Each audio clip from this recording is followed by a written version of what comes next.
Hey everyone, we wanted to make a quick announcement before the episode. We will be performing a live podcast show on October 29th, 2021 at Center Stage Theater in Naperville. This will be our first live event, so we're super excited to bring the show to a live audience. The event starts at 7 p.m., and your ticket will include the live episode, a showing of Young Frankenstein, live music by Warren Peach, and a 12-ounce can of the beer pick to enjoy along with us. Tickets are $5 and available for purchase on our website at beerandfearcast.com/events. A big shout out to Center Stage Theater for hosting the event and to Metropolitan Brewing out of Chicago for sponsoring the event and providing the beer. You can check them out at centerstage-theater.com and metrobrewing.com. Thanks for listening, and we'll see you all there. I just farted. Your farts are very quiet. Yep, I'm not a noisy farter. It's weird. You have the farts of a delicate ballerina. Thanks. That's the nicest thing anyone's ever said to me. Hey, you're welcome.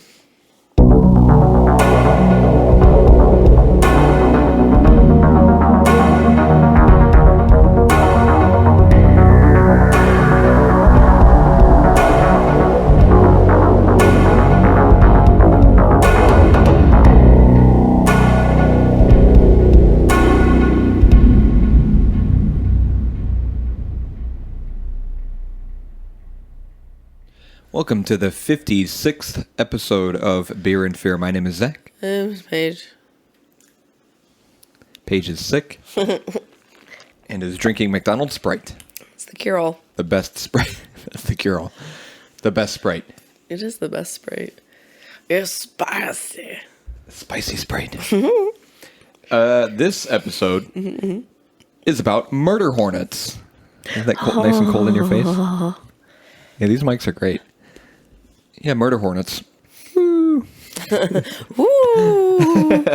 Get pumped. Putting some fanfare. Whoa, yeah. Woohoo! Having fun tonight. Go on. I actually did. I did this your way, where I ended up picking the topic based off of the beer. Interesting. Because I was trying to pick a topic first, and then usually, in order for me to give the okay with a topic, I need to make sure that there's a beer that I can match with it. And I couldn't do that. And while I was looking for beers, I found this one. So I'm excited to try it. Sounds good. But tell me about your week. How's last week been? Any fun news to share? No. Nothing. Same old, same old. I just was sick. I did some fun stuff today. I can't really think of... I think I worked most of the week. Nothing special. But I did something today, and you're not allowed to say the thing that I made. Remember I was telling you about it in the car? Oh. Don't say it on the podcast, because it's going to be for Christmas. And some people listen to this, you know, if you want to believe that. So I'm gonna bring it out. You could take a little sip, a sorbito, and but don't say what it is. Okay. Just let me know what you think. Wouldn't it be obvious what it is if people saw the video? No one watches. You don't know. That's too much. I will sample whatever you don't end up finishing. It's got stuff going on. That smells very strongly. It's good. I like how it turned out. I might tweak it a little bit, but Am I gonna regret this? no, you don't. I mean, you could drink as much as you want. If one sorbito is all you need. I think it's tasty. I think I might tweak it a little bit, but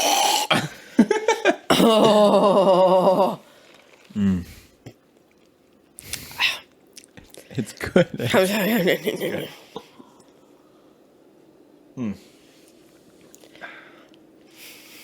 Okay, well, you don't like it.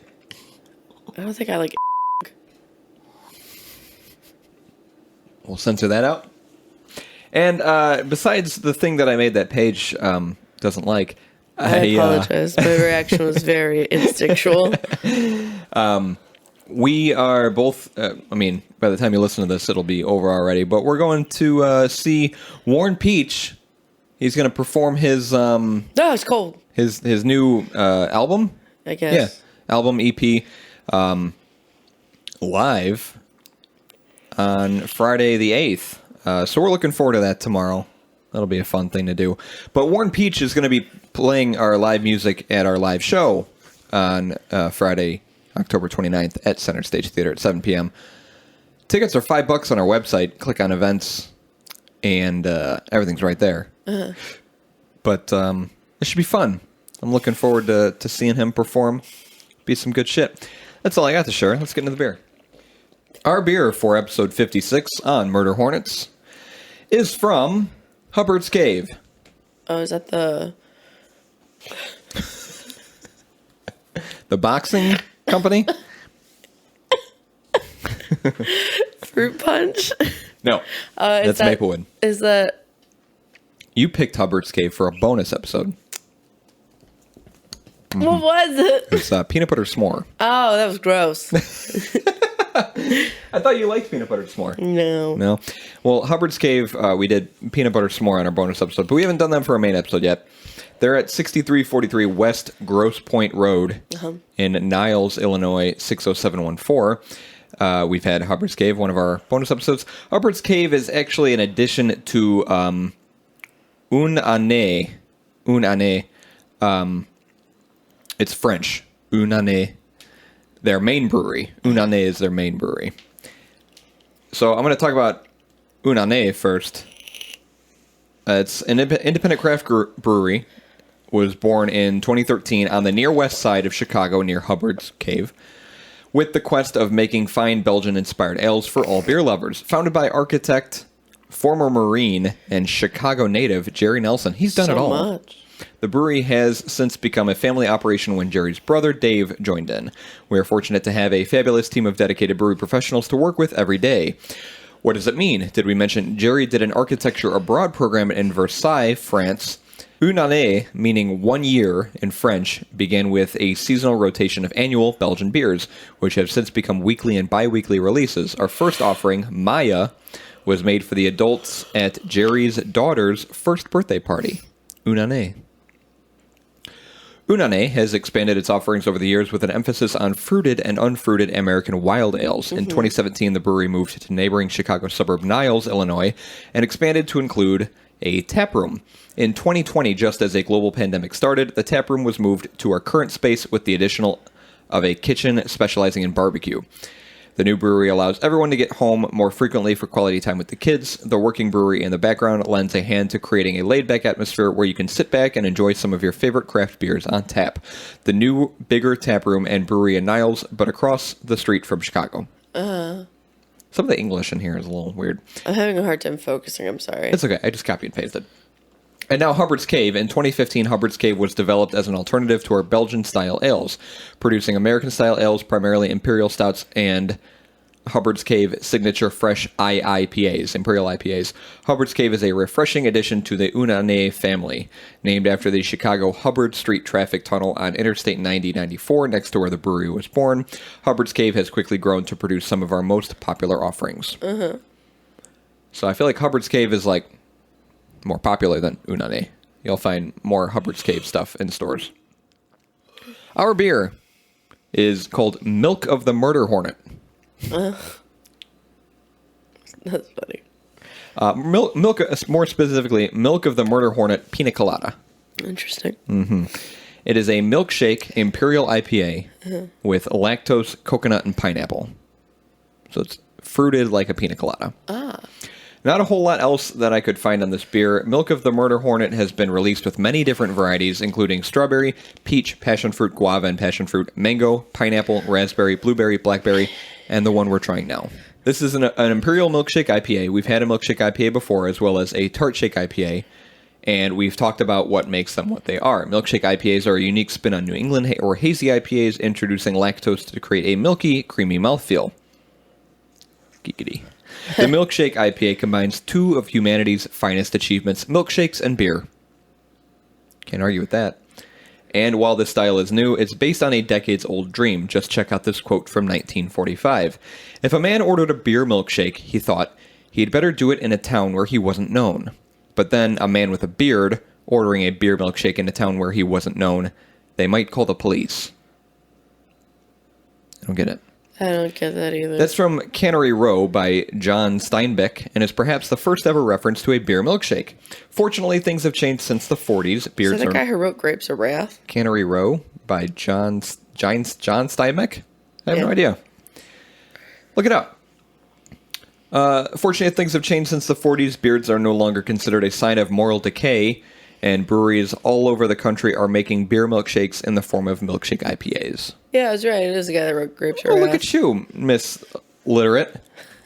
Miss Illiterate. But it shed some light on that. Apparently, beards were a sign of moral decay. So if you saw someone with a beard ordering a beer milkshake, they might call the police. Oh, okay, I get it. This is 8.5% ABV, unknown IBU or SRM, and it doesn't have a page on Beer Advocate. Why would beards be considered moral decay? Back in the 40s, I don't think beards were very popular. Beards were like a sign of homelessness, and everyone was clean shaven back then, or they had mustaches. Interesting. Yeah, I'm gonna get the beer Okay. before you pass out. I'm gonna. You sure you don't want to prairie oyster? I'm good. This sounds really repulsive. I should drink one right now. Wake me up. Their cans are very boring. They're very simple. It's a murder hornet, and it says pina colada in front of it. Vanilla beans, pineapple, coconut. With the With the lactose. With the lactose.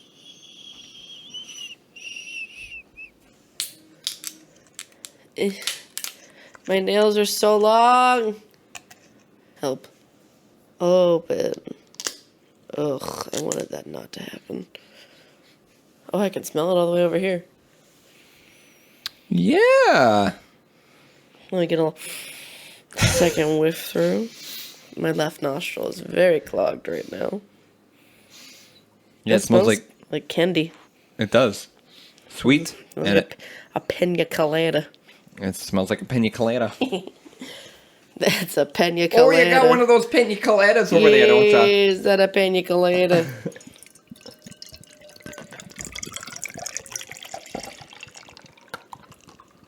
God, we got some good beer pour sounds. You're right, we do. Oh, it just smells amazing. You smell amazing. Oh. I can tell I'm sick because when I breathe, it sounds very whistly. Oh, yeah. I created an Untapped account for us. Oh.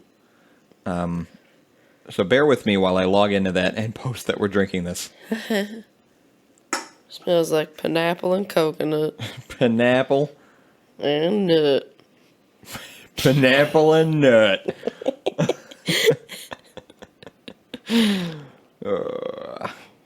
It smells like the last milkshake IPA we had, but with coconut and pineapple. You're wrong on so many levels. And it looks Let like me tell you why. Just kidding, you're right. It's a little bit darker than other hazy IPAs we've had, I just want to lick it. but it's good. Yeah, we're about to lick it a lot in our mouths with our tongues. I don't like where that went. It's a very weird aftertaste. A little bit. Granted, I'm also sick and congested, so I can't exactly get a full, Sort of attacks your tongue with sweet. It hurts my throat. Oh, is it stinging your throat? Did they milk these murder hornets for this? Mm-hmm. Just Everyone. gotta use your tiny fingies. Everyone. They got tweezers. They They're actually pretty cooperative. They're chill about it. just buzz in place. They're just fluttering their little wings. It's just the coconut is very pleasant in it and very obvious because, like I said, I'm congested, so my flavor palette's probably all off. So the fact that the coconut is that predominant, Yeah. It's there. This is definitely pina colada. I can't drink all this. I don't know what it is, It's a little heavy. but it's not that it's heavy. It's just it is very unpleasant once it hits the back of my throat. It's strange. It's got a weird sort of twist at the end, yeah. It smells so good though. It's like lemony, like acidic lemony is what I'm getting. It doesn't hurt your throat? No. Maybe it's because my throat's agitated. It's just it just tastes acidic almost. But it's a thicker mouthfeel. It smells incredible. Yeah, I love the smell. I just want to stick my nose in there. Oh, the burp is nice. Yeah, I can't drink any more of this. Burp is you get the pineapple in the burp. I think I don't know if it's because my throat's agitated or something, but it is not reacting well. The murder hornets are not kind to Paige. No. It's almost too sweet, I feel. I can't even tell. Yeah, it's almost sweet to the point of it being unpleasant. But it's still a really good milkshake IPA. I guess this is how Untapped works. We give it no rating out of 5 stars. Where would you put it? A 3. I was going to say a 4. We'll make this a 3.5. All right. Hey, we did the Untapped thing. Hell yeah, Beer and Fear is drinking milk of the Murder Hornet Pina Colada by Harvard's Cave at Untapped at home. Wow. Whenever you're settled over there, whenever your face is sufficiently cooled by the microphone, give us a rundown of Murder Hornets. Start falling asleep. It's okay. You can fall asleep here. No, I gotta wake up early. The Asian giant hornet. Oh, I'm so tired. Is the world's largest hornet. It is native to temperate and tropical East Asia, South Asia, mainland Southeast Asia, and parts of the Russian Far East. It is also found in the Pacific Northwest of North America in late 2019, with a few more additional sightings in 2020 and nests found in 2021, prompting concerns that it could become an invasive species. Their stingers look very painful. Yeah, they're pretty big. There's a TikTok of somebody giving tequila to a giant hornet. It was very funny. Why? What did the hornet do? Drank it. And then it was drunk? Just flew away. Just flew away. Yeah, it didn't even go after the lime the guy was holding. I'm like, come on. That's not how you take a shot. That's not, no. Embarrassing. Asian giant hornets prefer to live in low mountains and forests, while almost completely avoiding plains and high altitude climates. They create nests by digging, co-opting pre-existing tunnels dug by rodents, or occupying spaces near rotted pine roots. It feeds primarily on large insects, colonies of other eusocial insects, tree sap, and honey from honeybee colonies. Why do honeybees keep getting fucked over? How's that fair? Yeah, they're a pretty big target from these guys. The hornet has a body length of 1 3/4 inches or 45 millimeters, a wingspan of around 3 inches, and a stinger around 1/4 inch long. It's a big boy. Which injects a large amount of potent venom. Yeah, it does. Although the scientific literature and official government sources, don't shake your leg, continue to refer to the species by its established common name, the mainstream media have taken to using the nickname murder hornet. Hence the title of this episode. I feel like we're presenting a college lecture and we're like professors who have been there for 40 years ready to retire. If you look on the projector, you will see the infographic of the murder hornet. If you check the projector, you will see the prenup I have signed with my wife. That cheating bitch thinks she can get away with taking half of everything. Stacy, you fucking whore. I know you can hear this. You cunt. V. mandarinia, which is the special name. The special name for a murder hornet, is a species in the genus Vespa, not to be confused with Princess Vespa from Spaceballs. And not to be confused with the motorized scooters. No. It comprises of all true hornets, along with 7 other species. Yeah, it does. As of 2012, 3 subspecies were recognized: VM mandarinia, VM magnifica, and VM nobilis. The former subspecies, referred to as VM japonica, I guess from Japan, has not been considered valid since 1997. Regardless of sex, the hornet's head is a light shade of orange and its antennae are brown with a yellow-orange base. Its eyes are dark brown to black. V. mandarinia is distinguished from other hornets by its pronounced clypeus and large gennae. Yeah, I know what those are. It's what makes up the face. Its orange mandible contains a black tooth that it uses for digging, which adorable. A single black tooth. Just one. He's got bad health insurance for his dentist. Dental wasn't included on his plan. The thorax is dark brown with 2 gray wings, varying in span from 35 to 76 millimeters. Its forelegs are brighter than the mid and hind legs. The base of the forelegs is darker than the rest. The abdomen alternates between bands of dark brown or black and a yellow-orange hue. The 6th segment is yellow. The queens are considerably larger than workers. Duh. Queens can exceed 2 inches, while workers are between 1 3/8 and 1 5/8 inches. Those are big boys still. The reproductive anatomy is consistent between the two, but workers do not reproduce, like any other bee-related colony. V. mandarinia nests in low mountain foothills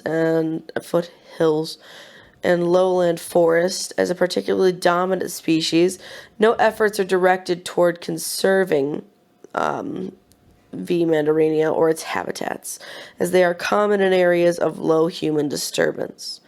Unlike other species of Vespa, V. mandarinia also almost exclusively inhabits subterranean nests. In a study of 31 nests, 25 were found around rotten pine roots, and another study found only 9 of 56 nests above ground. Additionally, rodents, snakes, or other burrowing animals previously made some of the tunnels. Mm-hmm. The depth of these nests was between 2 and 24 inches.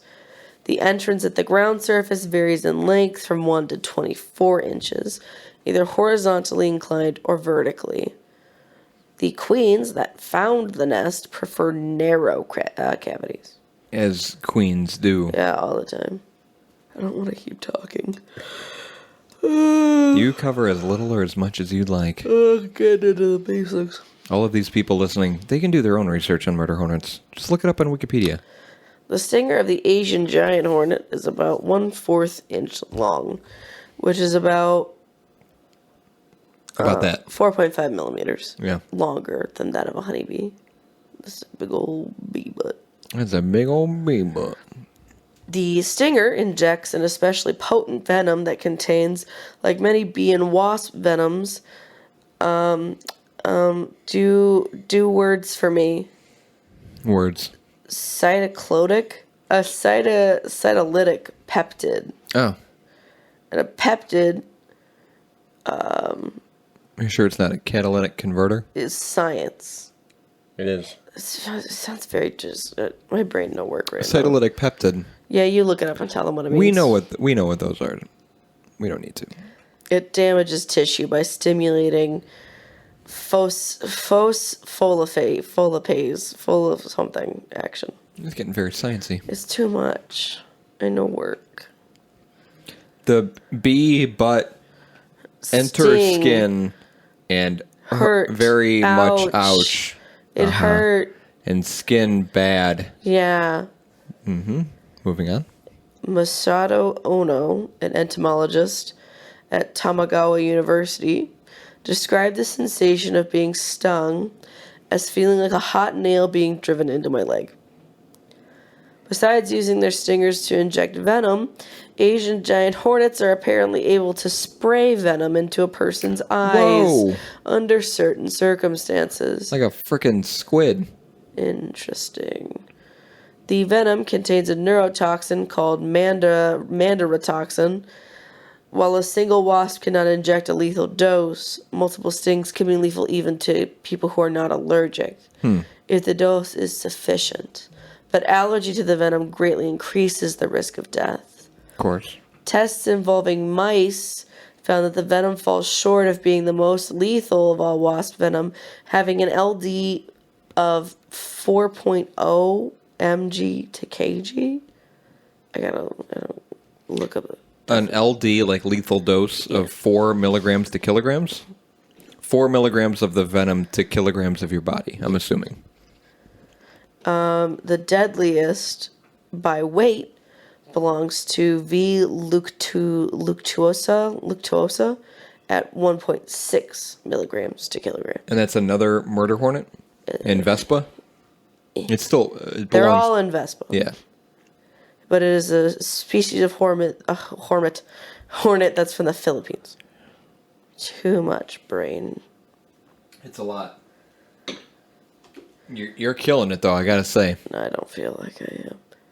Since 2001, the yearly human death toll caused by stings of bees, wasps, and hornets in Japan has been ranging between 12 and 26. Since this number also includes deaths caused by bees, wasps, and other hornet species, the number of deaths caused by Asian giant hornets is likely to be much lower. Advice in China is that people stung more than 10 times should seek medical help. Oh, wow. Really? That's a good idea.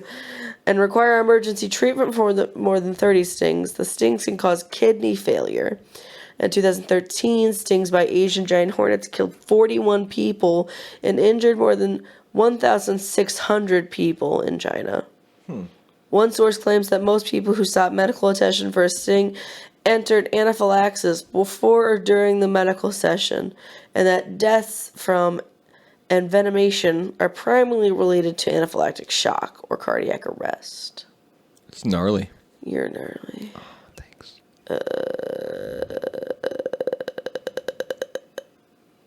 Someone just opened a door? In an experiment observing 4 different species of Vespa, Mandarinia was the dominant species. Of course. Multiple parameters were set to determine this. Parameters. The first set parameter observed interaction-mediated departures, which are defined as scenarios wherein one species leaves its position due to the arrival of a more dominant individual. The proportion of That's too much. That's statistics, math, probabilities, calculations. I'm just too tired. The Asian giant hornet... I'm just skipping that section. You can cut that out. The Asian giant hornet is intensely predatory. It hunts medium to large-sized insects such as bees, other hornet species, and mantises. Yeah, it fucks up mantises. The latter are favored targets in late summer and fall. Large insects such as mantises are key protein sources to feed queen and drone larvae.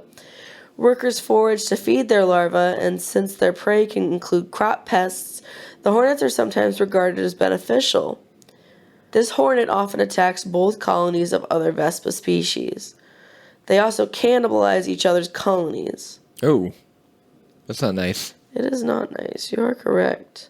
Hornet larvae, but not adults, can digest solid protein. The adult hornets can only drink the juices of their victims, and they chew their prey into paste to feed to their larvae. The workers dismember the bodies of their prey to return only the most nutrient-rich body parts, such as flight muscles, to the nest. That doesn't make any sense. I feel like when you're younger, you are able to eat less. You know? Does anything about this make sense to you? I mean, murder hornets are fucking crazy. It's the freaking nature. That's what they are. Yeah, they're crazy. In some Japanese mountain villages, the nests... Oh, I didn't like that. God. Are excavated, and the larvae are considered a delicacy when fried. Oh. No. Yeah, it's crazy. In other regions, these wasps are sometimes eaten as snacks or an ingredient in drinks. Of course. The grubs are often preserved in jars, pan-fried or steamed with rice to make a savory dish. The adults are fried on skewers, stinger, and all until the body becomes crunchy. Oh. Gosh. Why? I'm going to leave it at that. I'm tired. Yeah, okay. I'm powering down. Pew, pew, pew, pew, pew. Man, freaking Japanese people are crazy and eating bugs and sticks. What's happening right now? People eating sweets. You're very. What is happening? I don't like this. What is happening? Are you doing a thing? Is this like an improv thing? Eating bugs and stuff. Why do you sound like a comic from a Def Jam? A Def Jam? You need a prairie oyster in your life. No. I'm going to make one when we're done, and one of us is going to drink it. That'll be you. So around wintertime 2019, a threat entered the U.S. that no one was expecting.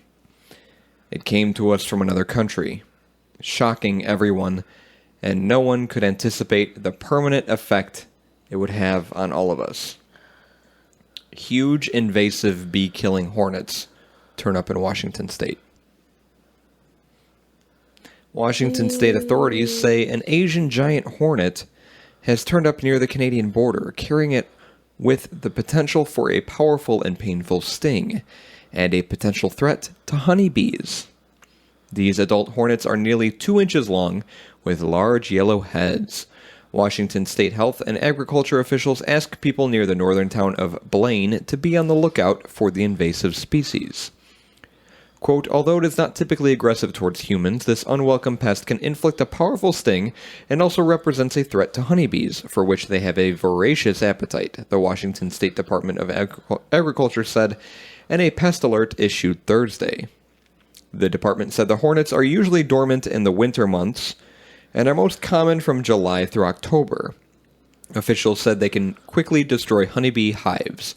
Officials in British Columbia discovered an Asian giant hornet colony there in August and destroyed it. Washington agricultural officials say they are preparing traps to monitor for more of the giant hornets. What would a giant hornet trap look like? I agree.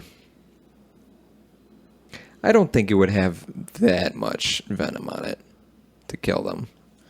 I mean, I see where you're coming from, Paige, but yeah, it might be electric too. It might like zap them like a bug light, you know. I told you I was having a hard time focusing. There's another quick article detailing the hornets from Spokane, Washington. The world's largest hornet, a 2-inch killer dubbed the murder hornet with an appetite for honeybees, has been found in Washington state, where entomologists were making plans to wipe it out. The giant Asian insect with a sting that could be fatal to some humans is just now starting to emerge from winter hibernation.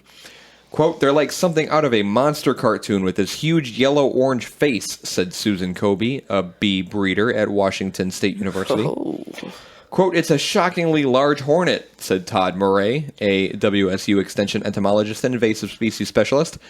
Quote, it's a health hazard and, more importantly, a significant predator of honeybees. The hornet was sighted for the first time in the U.S. last December. This was early 2020, when the State Department of Agriculture verified 2 reports near Blaine, Washington, close to the Canadian border. It's always Canada. Oh, it's Canada. It also received 2 probable but unconfirmed reports from sites in Custer, Washington, south of Blaine. The hornet can sting through most beekeeper suits, deliver nearly 7 times the amount of venom as a honeybee, and sting multiple times, the department said, adding that it ordered special reinforced suits from China. Uh-huh. The university said it isn't known how or where the hornets arrived in North America. It normally lives in the forests and low mountains of eastern and southeast Asia and feeds on large insects, including wasps and bees. It was dubbed the murder hornet in Japan, where it is known to kill people. The hornet's life cycle begins in April when queens emerge from hibernation, feed on plant, sap, and fruit, and look for underground dens to build their nests. Hornets are most destructive in the late summer and early fall. Like a marauding enemy, they attack honeybee hives, killing adult bees and devouring larvae and pupae. Pupae? Y'all ready to pupate? Their stings are big and painful, with a potent neurotoxin. Multiple stings can kill humans, even if they are not allergic, like you said. Farmers depend on honeybees to pollinate many important Northwest crops, such as apples, blueberries, and cherries. With the threat from giant hornets, quote, beekeepers may be reluctant to bring their hives here, said Island County Extension scientist Tim Lawrence. An invasive species can dramatically change growing conditions, Murray said, adding that now is the time to deal with the predators. And then they came out of hibernation. So this is May 2020. Murder hornets in the U.S., the rush to stop the Asian giant hornet. In his decades of beekeeping, Ted McFall had never seen anything like it. As he pulled his truck up to check on a group of hives near Custer, Washington in November, he could spot from the window a mess of bee carcasses on the ground. As he looked closer, he saw a pile of dead members of the colony in front of a hive and more carnage inside. Thousands and thousands of bees with their heads torn from their bodies, and no sign of a culprit. I couldn't wrap my head around what could have done that, Mr. McFall said. Only later did he come to suspect that the killer was what some researchers simply call the murder hornet. With queens that can grow up to 2 inches long, Asian giant hornets can use mandibles shaped like spike-sharked fins to wipe out a honeybee hive in a matter of hours, decapitating the bees and flying away with the thoraxes to feed their young. For larger targets, the hornet's potent venom and stinger, long enough to puncture a beekeeping suit, make for an excruciating combination that victims have likened to hot metal driving into their skin, like you said. In Japan, the hornets kill up to 50 people a year. Now, for the first time, they have arrived in the United States. I see that hypnagogic jerk over there. Quit your hypnagogic jerking. I can't help it. It's interesting that these kind of came around the same time as COVID did. What? The bees? The thing that we're talking about in the episode, yeah. It's interesting. Maybe it's a conspiracy. Mr. McFall still is not certain that Asian giant hornets were responsible for the plunder of his hive, but 2 of the predatory insects were discovered last fall in the northwest corner of Washington state, a few miles north of his property, the first sightings in the United States. Scientists have since embarked on a full-scale hunt for the hornets, worried that invaders could decimate bee populations in the United States and establish such a deep presence that all hope for eradication could be lost. This is our window to keep it from establishing, says Chris Looney, an entomologist at the Washington State Department of Agriculture. If we can't do it in the next couple of years, it probably can't be done. Go to sleep. Stop. Go to sleep. I'm gonna. Little Paige. That's weird. Do I need to slap you in the face? I'll slap you back. All right, deal. On a cold morning in early December, 2.5 miles to the north of Mr. McFall's property, Jeff Cornelis stepped on his front porch with his terrier mixed dog. He looked down to a jarring sight. It was the biggest hornet I'd ever seen. The insect was dead, and after inspecting it, Mr. Cornelis had a hunch that it might be an Asian giant hornet. It did not make much sense, given his location in the world, but he had seen an episode of the YouTube personality Coyote Peterson getting a brutal sting from one of the hornets. Beyond its size, the hornet has a distinctive look, with a cartoonishly fierce face featuring teardrop eyes like Spider-Man, orange and black stripes that extend down its body like a tiger, and broad, wispy wings like a small dragonfly. Mr. Cornelis contacted the state, which came out to confirm that it was indeed an Asian giant hornet. Soon after, they learned that a local beekeeper in the area also had found one of the hornets.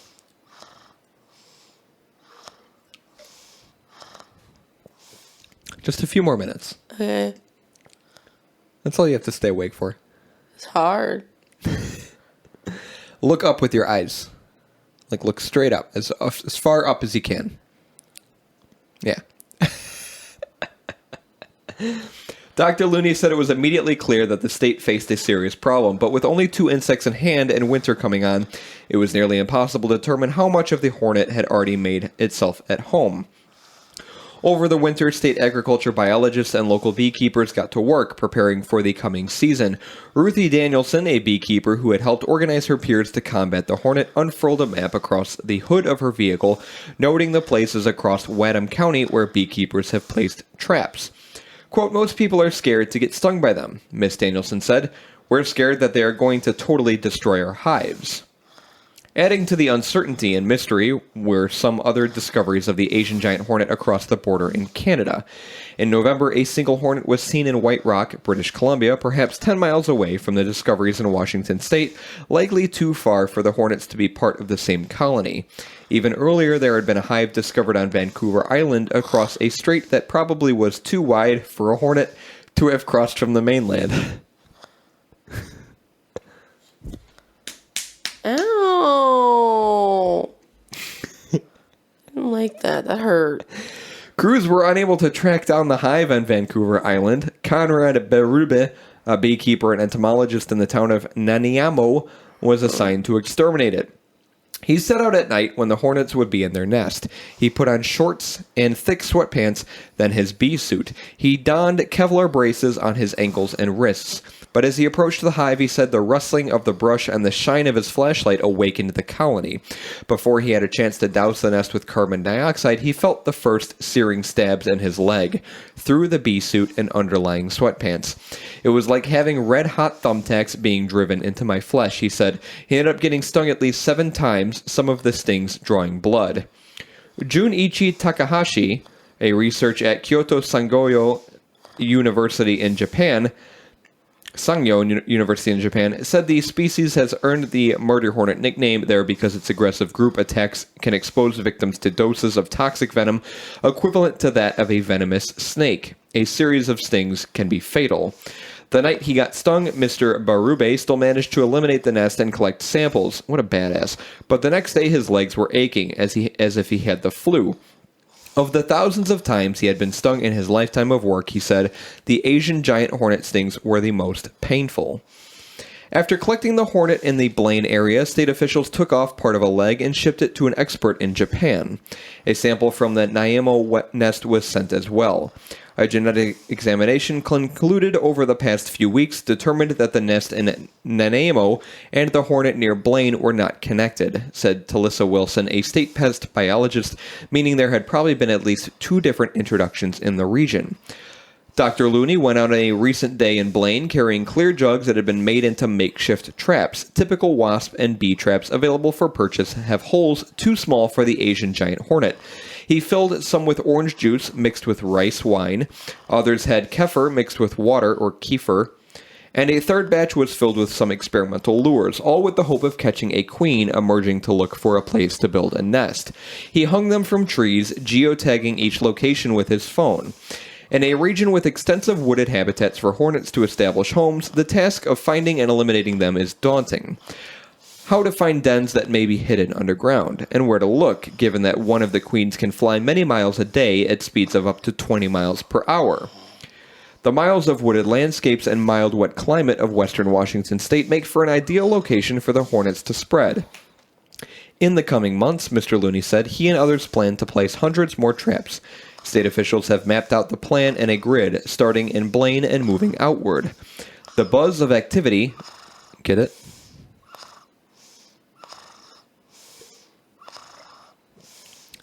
Inside a nest of Asian giant hornets can keep the inside temperature up to 86 degrees, so the trackers are also exploring using thermal imaging to examine the forest floors. Later, they may also try other advanced tools that could track the signature hum the hornets make in flight. If a hornet does get caught in a trap, Dr. Looney said, there are plans to possibly use radio frequency identification tags to monitor where it goes. That's pretty high tech. Or simply attach a small streamer and then follow the hornet as it returns to its nest. While most bees would be unable to fly with a disruptive marker attached, that is not the case with the Asian giant hornet.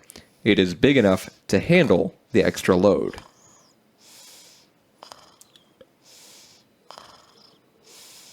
What'd you think of the beer, Paige? You didn't drink much of it. I didn't process this entire episode at all. Yeah, you fell asleep. Yeah, I'm tired. Yeah. Try looking around children all day. They're not your children. They all want to be picked up. They all want to play rocket ship. Rocket ship. I have no idea what you said. I can repeat it. I'm going to go over it again. I think you should. I got no clue. You can listen back to the episode. And hear me snoring? Yep. Cut that out. Nope. You need to cut that out right now. What'd you think? I like the attempt. I think I'd like it better if I didn't have, fucked up taste buds right now, but it's just very aggressive on my taste buds on the back of my throat. The coconut was good though. Wow, you downed that whole thing. Okay, I'm gonna go back to sleep now. I didn't know you liked pina colada. Yeah. Yeah, it's a milkshake IPA, but it's got such an intense sweetness to it. I mean, pina colada in and of itself is very sweet, so I'm not surprised.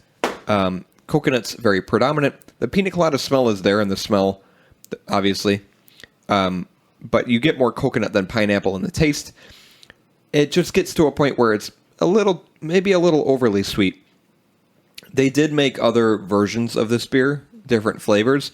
I'd like to try some of the other ones, but they're old and retired, and they're not making them anymore. And whatever the original Milk of the Murder Hornet was, I don't know if there ever was an original that wasn't flavored. It'd be interesting to try that too without the extra pina colada flavor. But milkshake IPAs are delicious. We're both big fans of hazy IPAs.